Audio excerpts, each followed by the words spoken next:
سیما احمد صاحبہ السلام علیکم۔ اہل سنت .net پر یاد فرمانے کا شکریہ۔ آپ کا سوال موصولہ، جواب حاضر۔ سر، آپ نے فرمایا کہ میں نے میڈیکل کی کتابوں میں پڑھا ہے کہ حضور صلی اللہ علیہ وسلم نے فرمایا کہ جزامی سے ایسے بھاگو جیسے شیر سے بھاگتے ہیں، برائے کرم اس کے متعلق مجھے حدیث بھیجیں۔ جی اب ہم بتاتے ہیں کہ بخاری شریف ترجمے کے ساتھ اگر آپ کہیں سے لیں تو بخاری شریف کی تیسری جلد آپ ملاحظہ فرمائیے، تیسری جلد میں باب نمبر 414 ملاحظہ فرمائیے۔ باب نمبر 414 میں یہ حدیث آتی ہے۔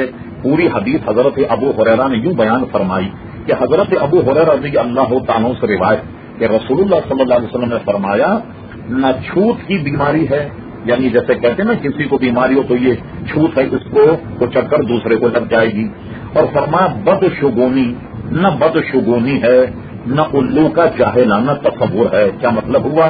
جیسے لوگ کہتے ہیں کہ صبح اگر کوا دیوار پر بیٹھ کر بولے تو مہمان آتا ہے، اس قسم کی چیزیں فلاں جناب ہو جائے تو یہ اس کا ترجمہ ہے۔ اس کو بدشگونی کہتے ہیں، اس کو کہتے ہیں شگون لینا۔ حضور نے اس سے منع فرمایا کہ یہ بدشگونی ہے کہ آدمی صبح اٹھ کر کوئی چیز دیکھے تو وہ اس سے شگون لیتا ہے، یعنی کہ یہ ایسا ہوگا، کوا دیوار پر بیٹھ کر بولے تو مہمان آ جائے گا، ایسا۔ الو اگر کہیں بیٹھ جائے تو کہتے ہیں اسے منوسیت آگے، اس لیے فرمانا الو کا جہلانہ تصور ہے، اور نہ سفر کی جہلانہ کاروائی کوئی چیز ہے۔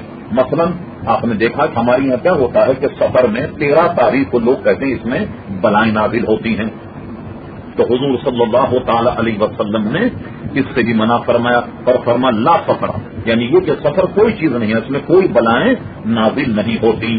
تو اسی حدیث میں یہ فرمایا گیا کہ کوڑی سے یوں بھاگو، کوڑی سے مراد ظاہر ہے کہ جزام ہے، عربی میں اس کو جزام کہتے ہیں اور اردو میں اس کو کوڑی کہتے ہیں۔ جو حضور نے فرمایا کہ ایسے جزامی سے بھاگو، تو اس حدیث کے آخری جملہ یہ ہے کہ ماں افرقوا من الاسد، یعنی کوڑی سے ایسے بھاگو جیسے شیر سے بھاگتے ہیں۔ یہ بخاری شریف میں کتاب الطب اور باب نمبر 414 میں یہ حدیث موجود ہے، آپ ملاحظہ کر لیجئے گا۔